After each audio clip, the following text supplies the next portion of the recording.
Salut à toi qui regarde cette vidéo. J'espère que tu vas bien et je te bénis au nom de Jésus. Voilà, cette vidéo ne sera pas comme les précédentes que j'avais pu travailler et réfléchir, on va dire, longuement avant.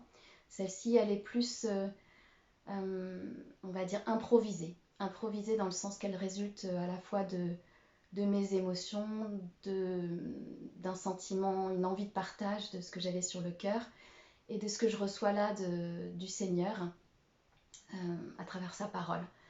Voilà, tu as certainement vu le séisme qui a eu lieu en Turquie et Syrie. Et tu es certainement comme moi très attristé de voir le nombre de victimes qu'il y a, les conditions à la fois terribles pour les secouristes qui manquent de moyens, les peuples qui n'ont plus rien et les secours qui mettent du temps à arriver, tout est bloqué, etc. Tu es sûrement comme moi. Donc voilà, bien sûr, j'ai pleuré en voyant cela, j'étais triste. Et d'autant plus que ça rappelle une histoire familiale, puisque ma maman a connu le tremblement de terre d'Agadir. De mémoire, j'ai pas fait de recherche, mais il me semble que c'était vers 1961, quelque chose comme ça. Et donc ma mère est née au Maroc. Il a vécu une grande partie de sa jeunesse, on va dire, jusqu'à son bac. Et ses parents, ses frères et sœurs et elle vivaient à Agadir au moment de ce tremblement de terre qui a vraiment décimé la ville.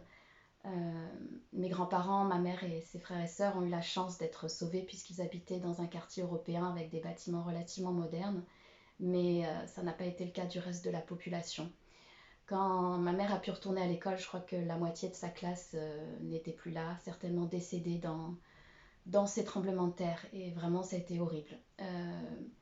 Ma mère a fait des cauchemars pendant plus de 30 ans de séisme, de cette situation catastrophique.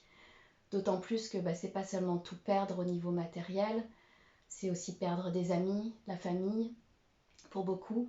Et ça a été c'est beaucoup de déchirement aussi, puisque ma mère a été séparée à la suite de cela de sa famille. Mes grands-parents avaient décidé de rester sur place pour aider la population à reconstruire la ville. Et pour cela, ma grand-mère qui cuisinait pour tout le monde, qui faisait beaucoup de choses pour tout le monde, et mon grand-père également évidemment, ont décidé de confier leurs enfants à des proches qui habitaient en France. Et donc en fait ils les ont placés les uns les autres, donc les trois enfants ont même été séparés à la suite de cela. Ma mère était l'aînée, je crois qu'elle avait à peu près 10 ans. Et ça a été un énorme traumatisme. Ça a duré longtemps, je ne sais pas exactement, j'ai pas eu le temps de la questionner récemment. Mais je pense que pendant plus d'un an, ils ont vécu séparés. Et encore, eux ont eu la chance de pouvoir se retrouver ensuite et de reconstruire une vie. Et malgré cela, ça a été un énorme traumatisme. Donc j'imagine aujourd'hui pour ces populations de Turquie, de Syrie, qui n'ont pas forcément de famille à qui pourront confier leurs enfants, ni de ressources, vraiment je suis certainement comme vous tous et comme Dieu attristé par cette situation. Et j'ai à cœur de vous demander évidemment de les soutenir, de prier pour cela, peut-être pour ceux qui peuvent faire des dons, peut-être d'aider les associations sur place, mais ça vraiment que chacun fasse selon ce qu'il reçoit sur son cœur. Et cette vidéo, elle est pas seulement pour ça en fait. Elle est bien sûr pour vous partager mon émotion, ma compassion pour ce peuple qui souffre, mais pas seulement. Parce qu'en fait là, pardon, je suis un peu émue. Après avoir prié, j'ai reçu le texte d'Osée du Seigneur. Donc pour ceux qui ont une Bible, je ne vais pas lire tout de suite parce que ce serait un peu trop long tout le texte d'Osée. Mais pour ceux qui le connaissent, euh, je vais le résumer. Mais en fait, Yahweh va demander à Osée de prendre une femme prostituée et d'avoir des enfants avec elle. Et quelque part, en fait, en cela, le Seigneur Dieu a envie de partager son cœur qui souffre parce que parce qu'en fait son peuple se prostitue, son peuple, c'est une image bien sûr pour dire que son peuple est infidèle. Euh, Dieu il n'attend qu'une chose, c'est qu'on se tourne vers lui. Et je sais que dans ces peuples-là, il y a beaucoup de gens très croyants, que ce soit en Turquie, en Syrie, mais nous savons que en fait, Dieu a envoyé Jésus-Christ, son Fils unique, pour nous sauver. On est sorti de l'ancienne alliance il y a une nouvelle alliance et Dieu a envoyé Jésus pour nous sauver. Et ce qu'il attend de nous maintenant, c'est vraiment de tourner notre cœur vers Jésus. Osée, c'est un texte qui est dans l'Ancien Testament, donc tout ce qui est dit dans ce texte-là n'est peut-être pas appliqué à la lettre. Je pense que aujourd'hui, Dieu, peut-être que je me trompe, hein, j'ai pas la science infuse, j'ai pas toutes les réponses de Dieu, mais je ne suis pas sûre que ce soit Dieu qui envoie ce tremblement de terre, c'est pas sûr. Parce que maintenant, il a donné Jésus pour nous sauver, mais il permet certaines choses pour réveiller son peuple. Et Dieu aime les musulmans, bien évidemment. Il les aime de tout son cœur. Il a envoyé Jésus pour eux aussi. Malheureusement, ils n'ont pas eu la révélation que Jésus est le Fils de Dieu, que Jésus est bien mort à la croix et a donné sa vie pour eux. Et vraiment, en recevant ce texte d'Osée, j'ai le sentiment que Dieu souffre énormément de cette situation et attend vraiment de ces peuples-là de se tourner vers Jésus. Donc voilà, cette vidéo, c'est un appel à tous ces musulmans à demander à Dieu, oser demander directement à Dieu, qui est Jésus? Qui est-il vraiment? Il va se révéler. J'ai confiance en lui que par peut-être des songes ou des révélations, il va vous dire qui il est. Il va vous dire qu'il est vraiment le Fils de Dieu qui a donné sa vie pour vous et qu'il veut vous sauver. Bien sûr, Dieu veut déjà intervenir dans la situation actuelle. Dieu veut sauver un maximum d'âmes et de vie humaine même, maintenant, tout de suite. Il veut sauver des enfants, il veut sauver des femmes, des hommes. Il veut qu'on aille les rechercher dans ces gravats, il veut qu'on les bénisse matériellement. Ça, c'est sa volonté immédiate. Mais sa volonté de tout temps, c'est de nous sauver éternellement. C'est de nous donner accès à la vie éternelle.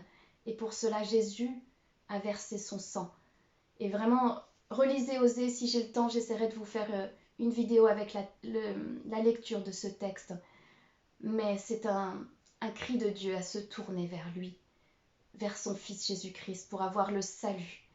Donc si vous êtes comme moi et que vous avez cela à cœur, priez pour des conversions massives, pour que ce peuple entende parler de Jésus-Christ, pour que le Saint-Esprit souffle là-bas et qu'ils aient la révélation de qui est Jésus. Je vais essayer de retrouver un passage à vous lire. Et c'est aussi, bien sûr, il y a une phrase qui est très connue dans Osée qu'on a certainement tous entendu, c'est « Mon peuple périt faute de connaissance ». Ça vient de ce texte-là de la Bible.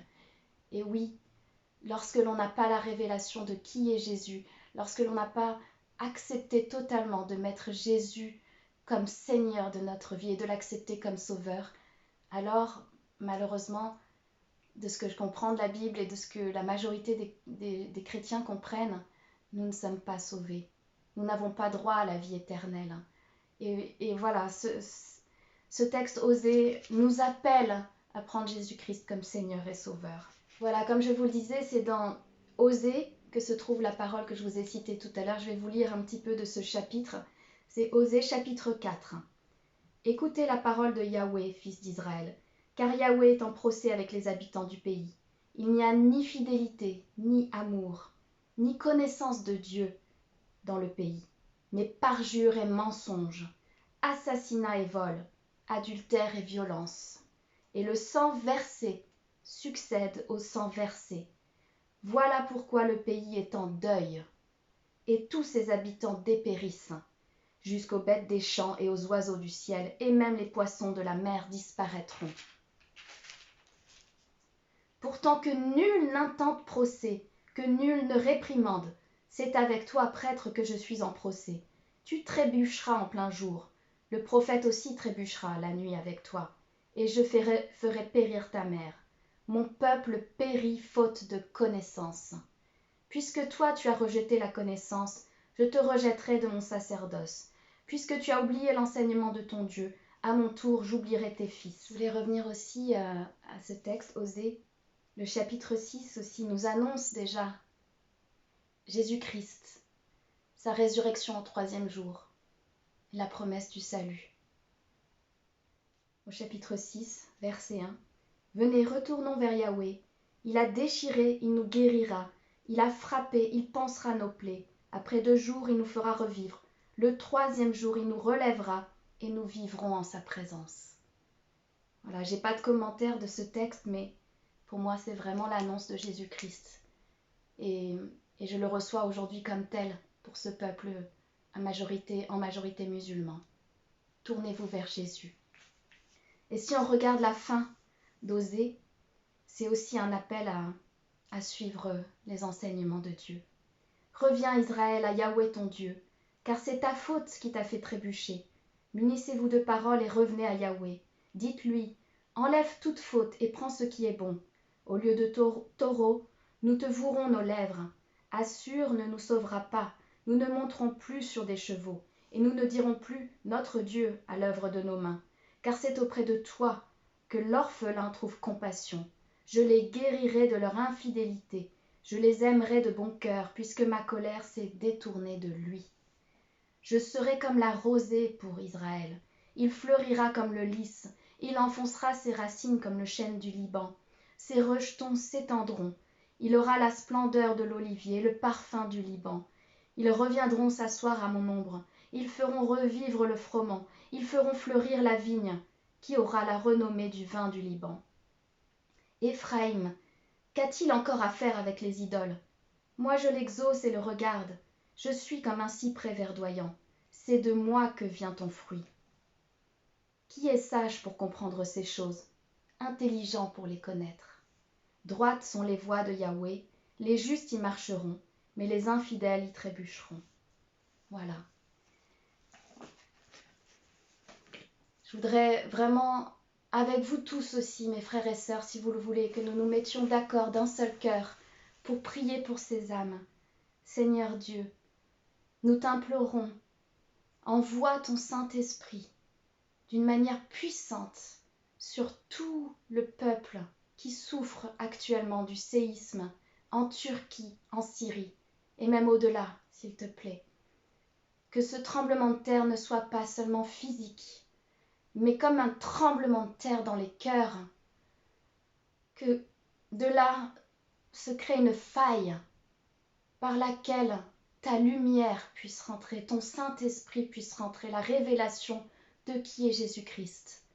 Et que je prie que toute âme puisse être sauvée, que tout ce peuple puisse connaître le nom de Jésus-Christ comme étant au-dessus de tout nom, et cesser toute infidélité et se tourne uniquement vers toi, Seigneur Dieu, à travers les enseignements de la Bible qui nous dit que ton Fils Jésus-Christ est le chemin, la vérité et la vie.